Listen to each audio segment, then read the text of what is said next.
Hi, how are you? Welcome to another episode of the Run Pass Option with Pro Football Hall of Famer Isaac Bruce and Doc Holliday. I am Doc Holliday, and I'm rolling solo because this episode is being recorded Tuesday night because this is a special, exclusive Memphis Grizzlies, Minnesota Timberwolves episode. So this episode is being recorded Tuesday night, right after the Memphis Grizzlies put a beat down on the Minnesota Timberwolves in game 2 of their first round best of 7 Western Conference playoff series. The Grizzlies, the number 2 seed in the West, taking on the Minnesota Timberwolves, the number 7 seed in the West. And everybody was kind of looking forward to this ball game because in game 1, the Minnesota Timberwolves came into FedEx Forum and just beat the brakes off the Grizzlies. It wasn't even close. 130 to 117. They scored 41 points in the first half, in the first quarter against the Grizzlies team, a Grizzlies team that's pretty good defensively. But Minnesota took it to them. So after that game 1 loss, a lot of national media members, including Shannon Sharpe, were questioning the Memphis Grizzlies. Despite the fact the Grizzlies won 56 games in the regular season, 56 and 26. Despite the fact they won 56 games, which was a franchise record for most wins in the regular season, despite the fact they were the number 2 seed in the Western Conference playoffs, probably the toughest conference that's been considered the toughest conference for years, and the Grizzlies' highest seed in the playoffs ever as the number 2 seed. Despite all of that, a lot of people were down the Memphis Grizzlies because they lost game 1, 130 to 117. And not only that, they got dominated by Anthony Edwards, the young Royal who was playing his first playoff game. He went out for 36 points, and Karl-Anthony Towns gave the Grizzlies 29 points and 13 rebounds. So, but all they did was come back. And when I say they beat down the Minnesota Timberwolves in game 2, 124 to 96, I think that's the Grizzlies' largest margin of victory in the playoffs, and they absolutely dominated Minnesota. They came out focused. They came out physical. They came out ready to play. They came out looking like they had a mission, and their mission was to shut all these damn critical national media members up who had something negative to say. One of them, specifically, Shannon Sharpe on Undisputed. You know the show, Shannon Sharpe with Skip Bayless, 2 of them that's screaming and yelling at one another. But anyway, Shannon Sharpe had a lot of tough things and a lot of slick disrespect, a lot of slick dissing. A lot of things he had to say about Ja Morant because Ja Morant, you know, the Grizzlies all-star, one of the best players in the NBA, the best young player in the NBA, the most exciting, who's unguardable. That Ja Morant who had 32 points in game 1 despite a loss. So, of course, Ja Morant, the leader of the team, he posted what they call it, a GIF, a meme. Michael Jordan with the bat that he had during the last dance. So I take it that Ja Morant was like, okay, we lost game 1. We're about to come out here swinging in game 2, which is what he's supposed to do. He's supposed to be confident that way. But no, Shannon Sharpe didn't like that. Shannon Sharpe went on to say, like, Ja Morant, you thinking the Minnesota Timberwolves basically going to be afraid of you? Y'all better watch out for Minnesota. They beat the brakes out off of y'all in game 1. What you think they're going to do to y'all in game 2? He basically was saying, Ja Morant, what's that supposed to mean, Ja? Y'all better be ready to play. Minnesota ain't messing around with y'all. Y'all think this is a joke. Shannon Sharpe was basically making it seem like the Grizzlies, those 56 games they won in the regular season weren't legit. He was basically telling Ja Morant he should be afraid. He should be scared. Because to me, he was implying and intimating that the Minnesota Timberwolves came into game 1 and just punked the Grizzlies. Clipped their bear claws. But I don't think that's what happened. I just think the Grizzlies wasn't mentally focused and ready to play in game 1. They hadn't really played in a week. But Shannon Sharpe had a lot of tough things to say about the Grizzlies, man. They better be ready for Minnesota. Minnesota ain't nothing to mess with. Minnesota got some dogs, yada, yada, yada, this, that, and the other. But the thing about it is that he was really downplaying what the Grizzlies have accomplished this season and downplaying what Ja Morant is capable of doing.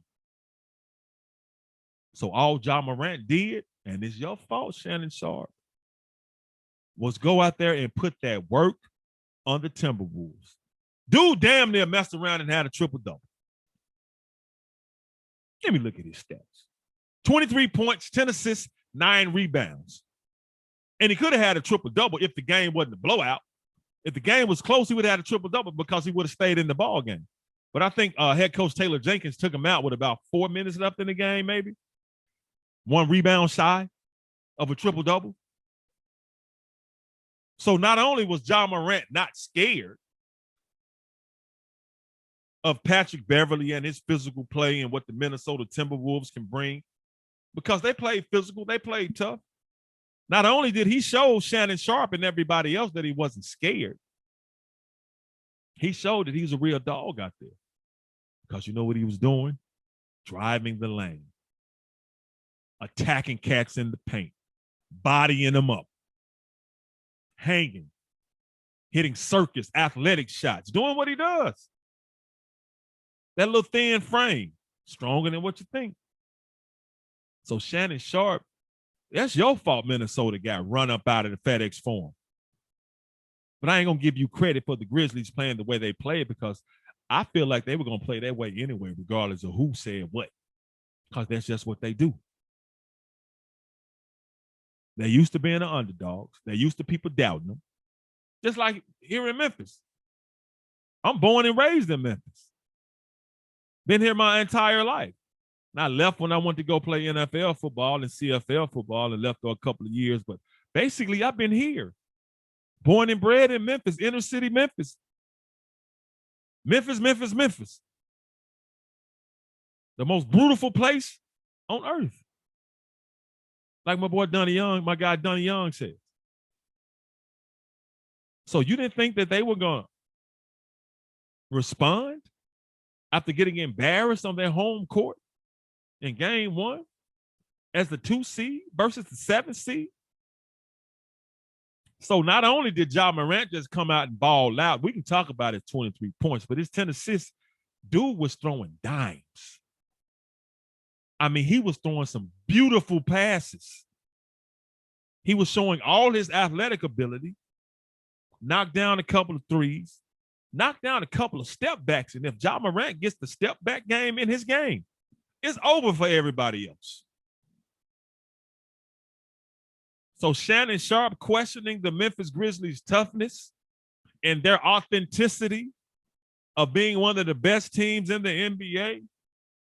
Man, it's your fault Minnesota got that done to them. Because it wasn't just Ja Morant that gave them that work. It was the whole damn team. Because when you look at how the Grizzlies dominated, bro, Grizzlies out-rebounded Minnesota 48-40.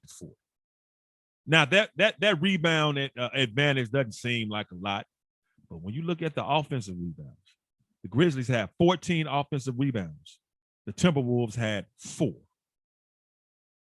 So the Grizzlies gave themselves at least 10 more opportunities to score after missing a shot on the offensive end. Not only that, when you're scared of someone, when another team is tougher than you,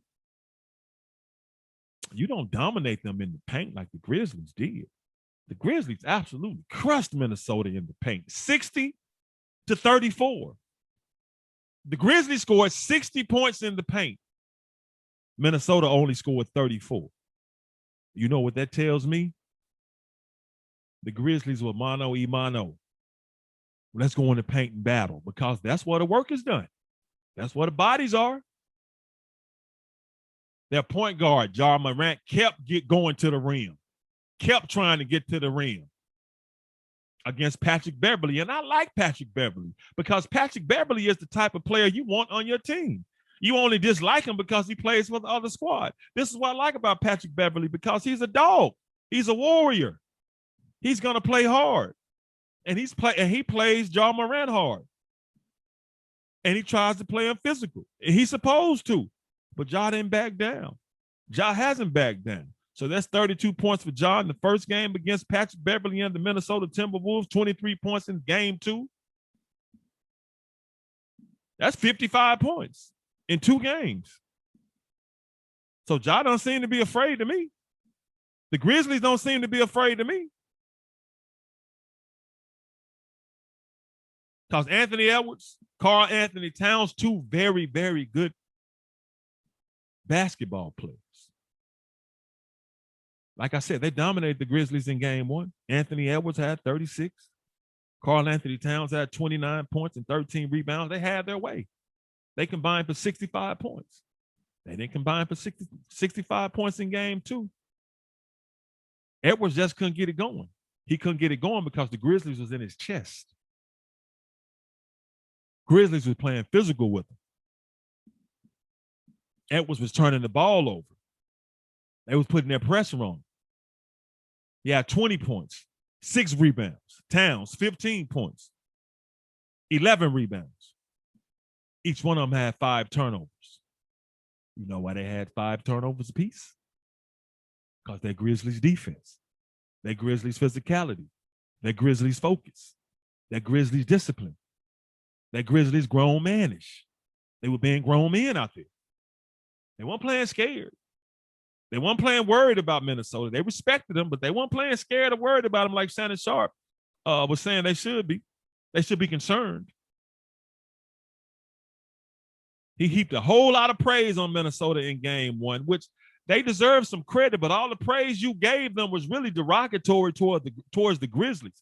What you were saying was more derogatory towards the Grizzlies and John Morant, an all-star, than it was complimentary of the Minnesota Timberwolves. That was the problem. So the Grizzlies came out in game two and showed everybody why they the number 2 seed in the Western Conference, but behind the Phoenix Suns. And they balled out.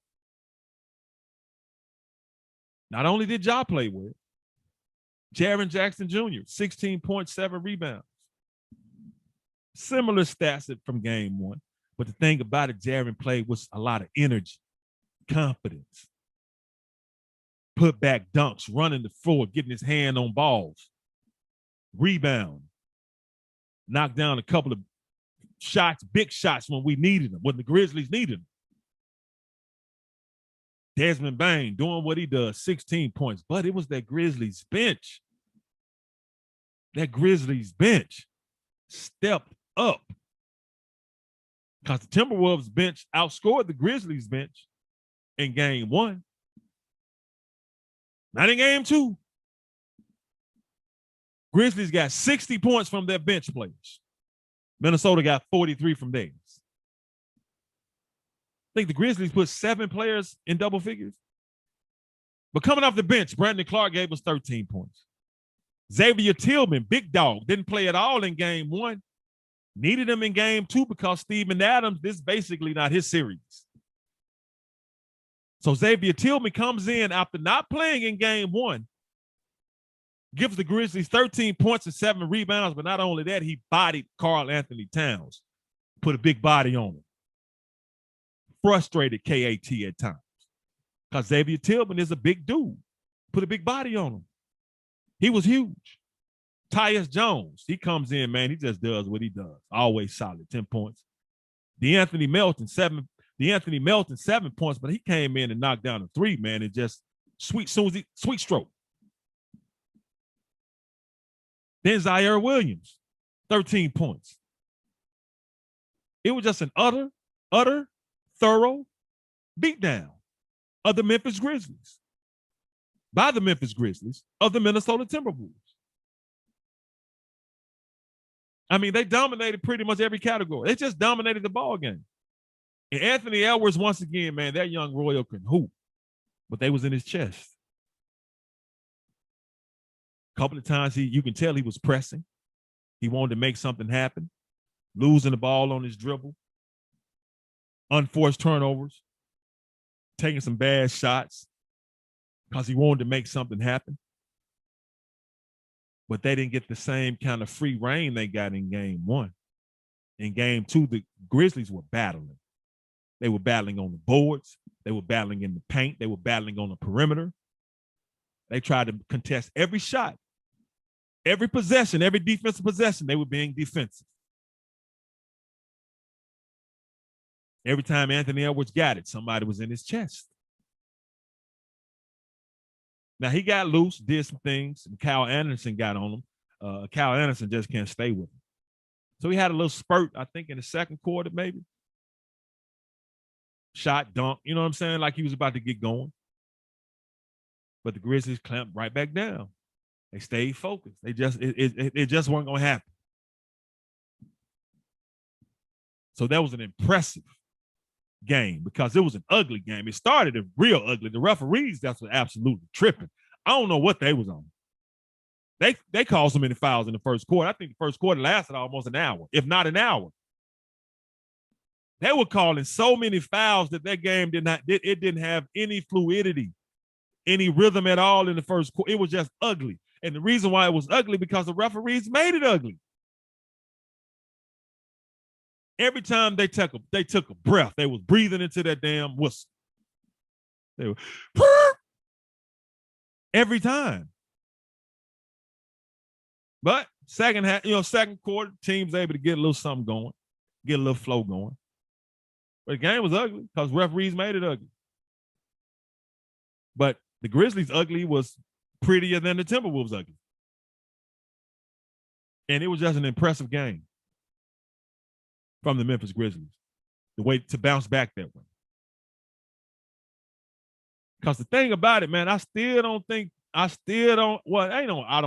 know that people just don't respect the Grizzlies. Even though they scored 56 points, they really don't respect them. They expect them to lose. Not only they expect them to lose, I be thinking a lot, I don't want them to lose. So when they win, they be like, dang. So I know Shannon Sharp tonight got to be like, dang. Man, they won. Not only did they win, it was a blowout, bro. It was a blowout. And as I said, I don't want to give you credit for the Grizzlies win, but it's a blowout, bro. So the Grizzlies take game 2 in very, very impressive fashion. 124-96. Ja Morant once again, man, damn near had a triple-double. Would have had one had the game not been a blowout, had he had to stay out there. Took it to Patrick Beverly. Took it to everybody else. And the rest of the Grizzlies did what they've been doing the entire year, just balling out. Just balling out. So game 3 is in Minnesota, but we know it's going to be a game 5 back in Memphis now. But salute to the Memphis Grizzlies, and I say salute. Why? Because I'm from Memphis. That's why. And that's who I'm pulling for. Ain't no question. So I was very impressed with the crowd at FedEx Forum. Those Grizzlies fans were in there packed. Got the growl towels going on. Ain't no running in Memphis. Ain't no running in. We don't bluff. We ain't scared. We battle down here. We get it out the mud. You want to play in the mud? We're playing the mud with you. But if you want to play in the air, we're playing the air with you too.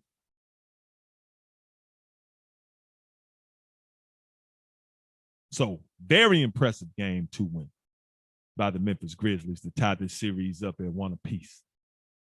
So, Shannon Sharp, bro, before you put your mouth on the Memphis Grizzlies and the city of Memphis, man, I ain't going to say you put your mouth on the city of Memphis. I ain't going to say you. But when you talk about the Grizzlies, you are talking about the city of Memphis. You're talking about all of us. But before you put your mouth on the Memphis Grizzlies and Ja Morant, you might want to be a little bit more cautious. Because I know you ain't been to a Grizzlies game all year long. So don't just go off what you see on TV. You see those smiling faces out there. Them smiling faces are deadly. So before you put your mouth on the Grizzlies and Ja Morant in a negative way, think twice, my guy. Think twice.